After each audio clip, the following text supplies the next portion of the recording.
All right, guys, we are in Windsor, Connecticut, at some place that I found on the trucker path. I actually went to Super Walmart first, and I've never seen so many Walmarts that has do not park overnight kind of deals. So I got on the trucker path, and there was this gas station right down the road. So we got lucky and found a spot. Just got done talking to my buddy John. We were on a conference call with Life on the Road Again Hot Shot Edition, and I think my buddy John's gonna go ahead and go work for them, and we're talking about possibly them helping out with our dispatching until we get going, till we get a hang of things, you know. I went and got Nola some wet dog food to mix in with her dry food because she hasn't eaten in 2 days. So I'm gonna get her fed, and then I gotta find something to eat. There's a Dunkin' Donuts right across the street. That'll be sweet for in the morning. And we'll hit you the next day. All right, guys, we just woke up at 7 o'clock. Walked across the street, got us some Dunkin' Donuts. Had a rough night. So I took Nula, my dog, with me yesterday to Wendy's, and took her for a walk. And we had to kind of walk through some tall grass to get there alongside the interstate. So we get back, and I'm sitting in my truck talking to Lita on the phone, and I feel something crawling across my arm, and I look down, and it's a tick. I'm like, oh man. She's like, what? I said, I just had a tick on my arm. She's like, where'd you get the tick from? I'm like, I don't know. I was like, maybe it's from that grass that we were walking through. And Lita's like, well, if you have them on you, she probably has them on her. So I put the phone down and I look back, and she is covered. So I freak out, snatch her out of the truck, and I must have picked 30 ticks off of her, right? So all night long, I'm freaking out. Every little thing I feel, I think it's a tick on me. So I did a little body check, and I don't have any on me anymore, but I'm still weirded out about those things. So I'm gonna take her for another walk, keep her out of the tall grass, and get ready to go pick this load up in Connecticut. So we'll see y'all in a bit. I guess these are those cart pullers or pushers or something for the airport. Guess that would make sense. There's something to do with the airport for UPS, because that's what we're picking up. 2 of those, one going to New Jersey Airport, the other one going to Pittsburgh Airport. Like I said, this was supposed to be $2 plus a mile, and we figured out it's like $1.84. So if I have too many tolls and stuff, man, this is... And then we drop one today, and we drop the other one Monday. So that doesn't make any sense for less than 600 miles.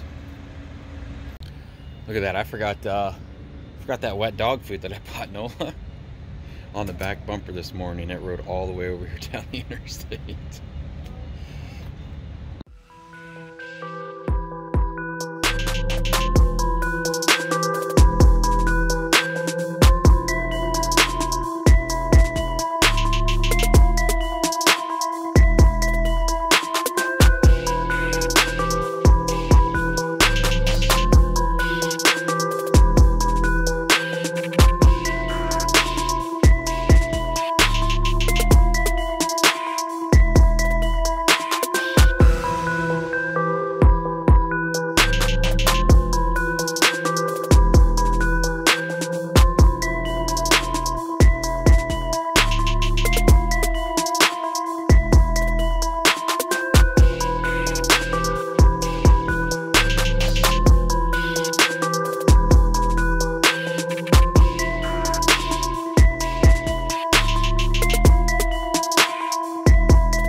All right, guys, here we are. Got them loaded up and chained down. So what we did here was we ran it through the frame here. The hooks were too big to fit through here, so we had to take the hooks off and then feed the chain through and put those put the hooks back on. So it's good to keep a pair of needle nose around so you can do that. So as you can see, that goes through the frame here and on out to the other side. And at first, when I was chaining this one down, I was looking in here and it looked like that frame was boxed in. I couldn't really get to it. Then I realized you can open up these doors and that allowed me to run the chain through there to the other side. So these, I think these are what they start the jet engines with. These are going, the one on the back is gonna go to New Jersey, and the one on the front is gonna go to the Pittsburgh airport. And I only mention it like that because I wouldn't want the first one, I wouldn't want that one to go off first, because then it wouldn't have any tongue weight for this one. So we're gonna unload the back one, and then that one will give me some tongue weight. And this weighs 8,500 pounds together. So that's 4,000 something pounds. And I guess if I have to, I can roll this one back and rechain it down further back. Hopefully I won't have to though. But that's it, guys. This was supposed to pay $2 a mile. The total is $10,050. I think it actually ends up being $1.84 if Google Maps is right.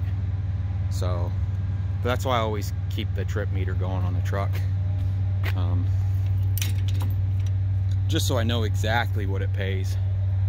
You know, I love these ratchet binders. You want to get the ones with the handles that fold up like this. They fit in your box easier, and then you can take, I'll take this chain and I'll wrap this chain around, and then I'll take a bungee and wrap it around. That way that thing doesn't come open. So yeah, that's it. I'm gonna finish wrapping these chains up and hit the road. All right, guys, it is currently, I don't know which clock is right. I think it's either 6:12 or 7:12. But we end up getting to the New Jersey airport at around 1 o'clock.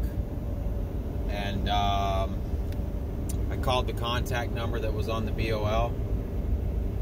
And the guy's like, why'd they give you my number? I haven't worked there in over a year. I'm like, oh, great. So he's like, well, let me try to give you this number of the manager that was there when I was there. I was like, okay. So I called him, and he's like, well, I have nothing to do over that. Call this number. So I called the other number, and he's like, well, we weren't expecting you until 3 today. He said, I don't have anybody that's there that can unload you until 3 o'clock. So end up waiting around till about 3 o'clock. Guy gets me unloaded around 3:30. I get stuck in traffic the entire way in and the entire way out. So that was half of the that first load. I got a weigh station coming up. So I'm headed to Pittsburgh right now, and I can't drop that till Monday. And I think I've got about 3 hours left driving for that. So this $1,000 load at $2 a mile, which is actually only $1.80, after tolls and fuel and everything else, I'll be lucky to make minimum wage today. So I actually texted and kind of bitched at my new dispatcher over this whole thing. And I kind of feel bad and I kind of don't. I told her, I said, don't ever send me back up this way, this cheap again. It's just not worth it. You go across the George Washington Bridge. I was talking to Dixie May. He said I didn't have to take the bridge. I could have gone up north. But I punched it in the GPS, and the GPS was like, there's no way to avoid tolls. So whatever. But the tolls aren't even the problem. It's sitting in traffic all day long. you know. I've got like an hour and 45 minutes left on my shift clock. And I've driven a total of 411 miles today. Actually, some of those miles were from yesterday because I reset my clock when I dropped. So some of those miles are actually from yesterday. Probably 60 of those miles. So I've done like, you know, 350 miles today on my entire 14-hour clock because I got stuck in traffic. So, I don't know. The Northeast, New York, New Jersey, Connecticut isn't worth it. Even at $2 a mile, it's not worth it. Especially when you're picking up in Connecticut and then you got to run down to New Jersey and drop in New Jersey and then you got to run over to Pittsburgh. Like, you're basically hitting all the shitty fucking cities right there. So, it's frustrating. Because for the week, I've only turned in about $2,000 worth of work. So then they take their 20% from that $2,000, and then I have $320 a week worth of insurance, ELD, and pre-pass. And then I have my tolls on top of that. So, definitely a bad week.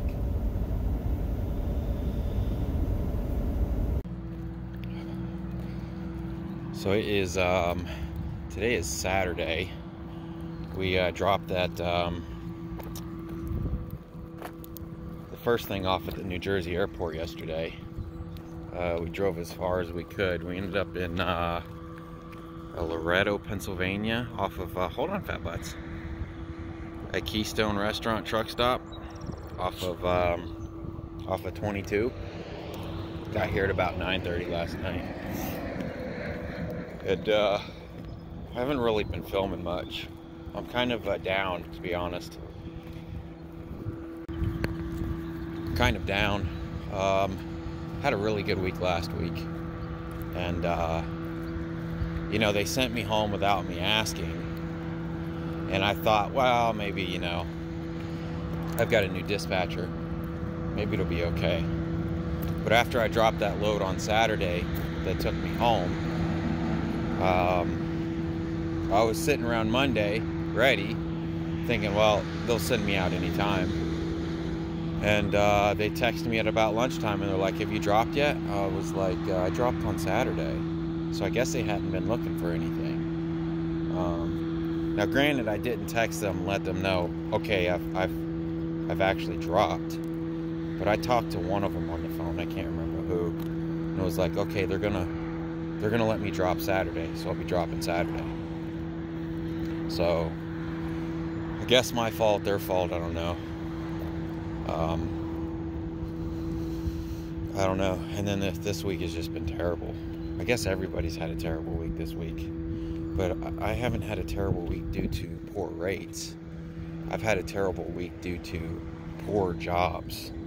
You know, picking up in Louisville and going to Connecticut at $1.30 something a mile and having to deal with all that traffic. It's just a mess. So next week is actually my last week. It was actually supposed to be next Wednesday. Next Wednesday is the 15th. And that was my actual 30-day mark. But I told them, go ahead and just keep routing me the rest of the week. There's no point in going home. There's no point in going home on Wednesday. And, you know, even if my MC is active, I wouldn't leave out Thursday just to have to turn around and sit for, you know, Saturday and Sunday. So I was like, just route me the rest of the week. So that's what, I think that's what we're planning on doing. So, probably feed the dog, get some breakfast. I slept kind of rough last night. This dog is just like all over in the bed. She's a nut. So, yeah, we're going to find a place to sit in Pittsburgh. I actually used to live in Pittsburgh, so I'd like to drop my trailer and kind of drive around and see the old places. And we'll see. All right, so being now that we unloaded the back one, there's a little bit too much tongue weight with this one on the front. So I'm going to unchain this one and move it back a bit.